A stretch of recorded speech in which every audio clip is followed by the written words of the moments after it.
حضرت سیدنا محمد رسول اللہ صلی اللہ علیہ وسلم نے ارشاد فرمایا کہ ایمان بھی بوسیدہ ہو جاتا ہے، ڈھکے ہو جاتا ہے، جیسے کپڑا ڈھکے ہو جاتا ہے، جیسے کپڑا بوسیدہ ہو جاتا ہے۔ لہٰذا تم اللہ رب العزت سے دعا کیا کرو کہ وہ تمہارے ایمان کی تجدید کرتا رہے۔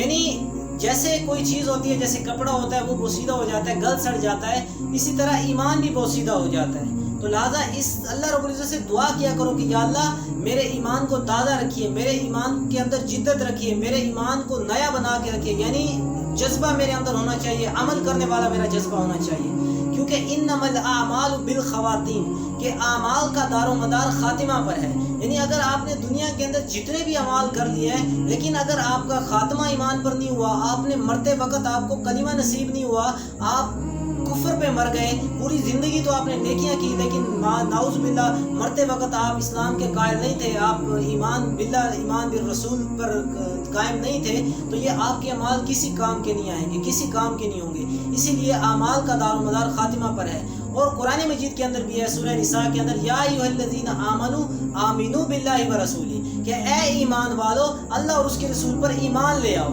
یعنی اس سے کیا مراد ہے کہ اپنے ایمان کی تجدید کرتے رہو۔ اب ایمان کی تجدید کیسے کرنی ہے، اس کی مفسرین نے کئی تفاسیر بیان کی ہے، میں صرف ایک ہی لے رہا ہوں اس میں سے، کہ اپنے ایمان کی تجدید کرتے رہو۔ اللہ کے نبی نے فرمایا جددوا ایمانکم، اپنے ایمان کی تجدید کیا کرو۔ صحابہ کرام رضی اللہ عنہم اجمعین نے پوچھا یا رسول اللہ کیسے کریں، تو فرمایا کہ لا الہ الا اللہ کے ذریعے، یعنی لا الہ الا اللہ کا ورد کیا کرو، اس سے تمہارا ایمان نیا ہوگا، ایمان آپ کا تازہ رہے گا۔ تو ہمیں چاہیے کہ ہم لا الہ الا اللہ کو اپنا جو ہے نا ورد کا، اپنے معمولات کا حصہ بنائیں تاکہ ہمارا ایمان بھی تازہ رہے۔ کیوں؟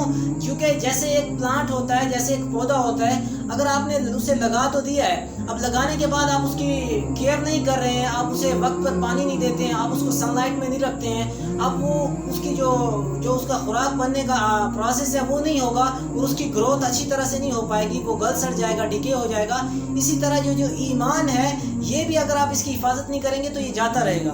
اگر آپ اپنی نسلوں کے ایمان کی حفاظت نہیں کریں گے، ان کی فکر نہیں کریں گے، یہ جاتے رہیں گے، پھر یہ ایک دن ایسے پہلے اعمال چھوڑیں گے، پھر سنت فرائض چھوڑتے پھر یہ ایک دن اللہ کا انکار کر دیں گے۔ تو اسی طرح اپنے ایمان کی تجدید کرنی ہے اعمال کے ذریعے سے بھی، یعنی اعمال اسے مزین کرتے ہیں، ڈیکوریٹ کرتے ہیں۔ ایمان ایک پودے کی مانند ہے، جب آپ اسے اعمال کی جو پانی دیں گے اس سے یہ اور زیادہ پھلے پھولے گا، اس کے اندر قوت آئے گی، اس کے اندر اور زیادہ اسٹرینتھ آئے گی۔ تو لہٰذا اپنے ایمان کی حفاظت کیجیے اور اپنے اعمال کے اندر پختگی، میچیورٹی پیدا کیجیے۔